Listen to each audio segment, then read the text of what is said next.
yan. Before si Vice President Sara Duterte. Umakyat yan ng mahigit 1,100% mula noong 2007 base sa paghimay ng GMA Integrated News sa kanyang Statement of Assets, Liabilities and Net Worth o Kita nyo mga kababayan, saan nanggaling yung pera ni Sara Duterte?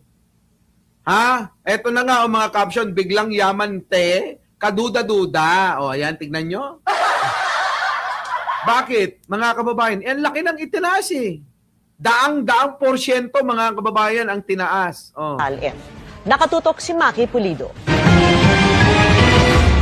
Yan o. Sa pagsilip ng GMA Integrated News Research sa Statement of Assets, Liabilities and Net Worth ni Vice President Sara Duterte, makikitang paglaki ng kanyang net worth mula nang una siyang pumasok sa politika hanggang nitong nakaraang taon. Mahigit 1,120% na pagtaas yan. Grabe mga kabayan, libo-libong porsyento. Hindi lang ho, 10%, 20%, 50%. Kung hindi, 1,120.78% ang itinaas. Saan galing yan? Saan galing ang pera ni Sara Duterte? Kayo ho, mga kababayan, hindi ba kayo magtataka? Eh, yung mga DDS, mga bobot tanga yan. Siyempre, hindi yan magtataka. Kayo, na matitino, hindi ba kayo nagtataka, mga kababayan? Ay, grabe ho, ha? Grabe, laki. Alangan naman na galing sa langit daw ito. Na binagsak ni Kibuloy mula sa kanyang kaharian na ang doorknob diamond. Di ba mga kababayan? Sa loob ng 17 taon. 2007, unang pumasok sa politika si Vice President Sara Duterte ng mahalal bilang Vice Mayor ng Davao City. Sa kanyang Statement of Assets and Liabilities o SALN noon, nagdeklara siya ng real properties na nasa mahigit 3.7 million pesos. Kabilang Grabe, no, mga kababayan.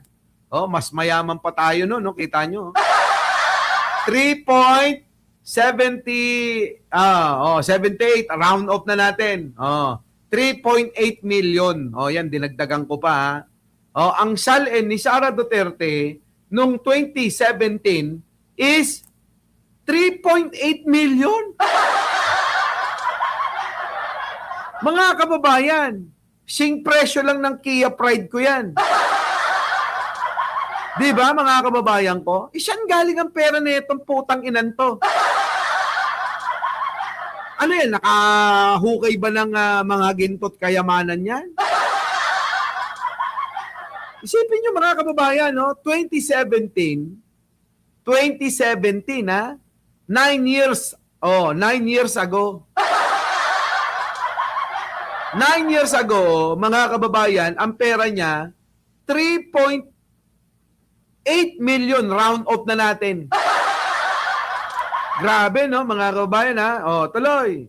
Ang ilang lupa sa Davao City at condo sa Quezon City. Grabe, Meron din siya noong personal properties na mahigit 5.4 million pesos at utang na nasa 2 million pesos. Kaya ang kanyang net worth noon lumalabas na nasa mahigit 7.2 million pesos. Lahat-lahat na yan, mga kababayan. 7.2 million. Abay, mga kababayan, mas mahal pa yung, mas mahal pa yung condominium ni Tristan dyan sa may, sa may Espanya. Nandiyan pa ba si Tristan? Mas mahal pa yung condo mo sa kayamanan ni Sara ng 2017. Binili ko yung anak ko, kasi nga nag-aabogado, binili ko ng condominium dyan sa may, sa may Espanya, mga kababayan 7.8 million ang halaga, mga kababayan, ha. Condominium para lang tirhan niya kasi nga malayo yung kanila. Tignan niyo mga kababayan, ibig sabihin mas mayaman pa yung anak ko sa kanya. Dahil yung anak ko may condominium na sarili na nagkakahalaga ng 7.8 million, ang SALN ni Sara 7.2 lang. Anak ng pating na yan, mga kababayan, pinagloloko tayo ni Sara Duterte. Pinagloloko tayo ni Sara Duterte. Tuloy. Nang maging mayor ng Davao City noong 2010, ang kanyang net worth umakyat sa mahigit 16.2 million pesos. Base Grabe. yan sa dineklara niyang real properties na mahigit 10.8 million pesos, Oh. personal properties na mahigit 10.7 million pesos, Grabe, no? at liabilities na mahigit 5 milyong piso. Hindi Grabe. sumabak sa politika si VP Sara noong 2013. Oh. Pero muling nahalal na mayor ng Davao City noong 2016. Walang hawak na kopya ng SALN ni Duterte ang GMA Integrated News Research mula 2016 hanggang 2021. Nang mahalal na vice-presidente noong 2022, ang kanyang net worth nasa mahigit 71 million pesos na. Grabe mga kababayan. Saan galing yan? Iba pa yung mga tinago niyan. Oo. Iba pa yung mga tinago niyan. Kasi comment ako sa post mo, kay Barsaga may Huwag ka nang makipagsagutan doon. Mabel Paderna, huwag ka nang makipagsagutan doon. Basta sabihin mo, 80-80, wala na.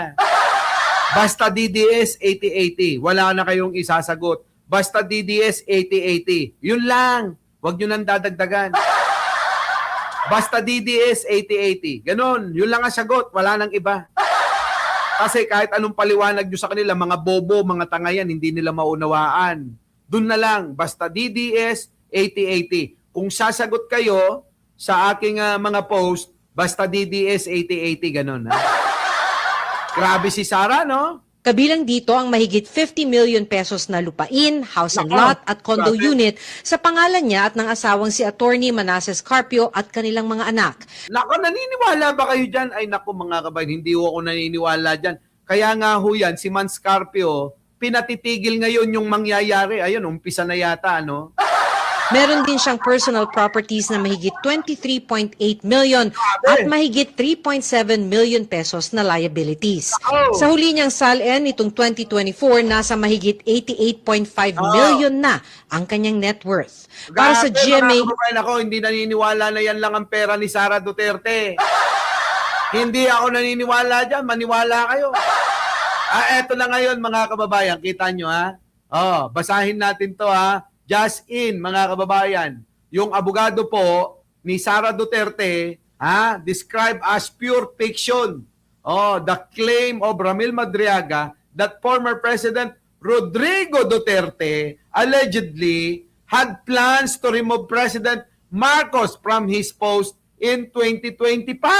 Mga kababayan, his allegation of a secret terms sharing agreement, planned ouster and assassination plots against PBBM are pure fiction. Sabi nung ni Panelo. And not even remotely believable. Panelo, sabi nung Panelong abogado.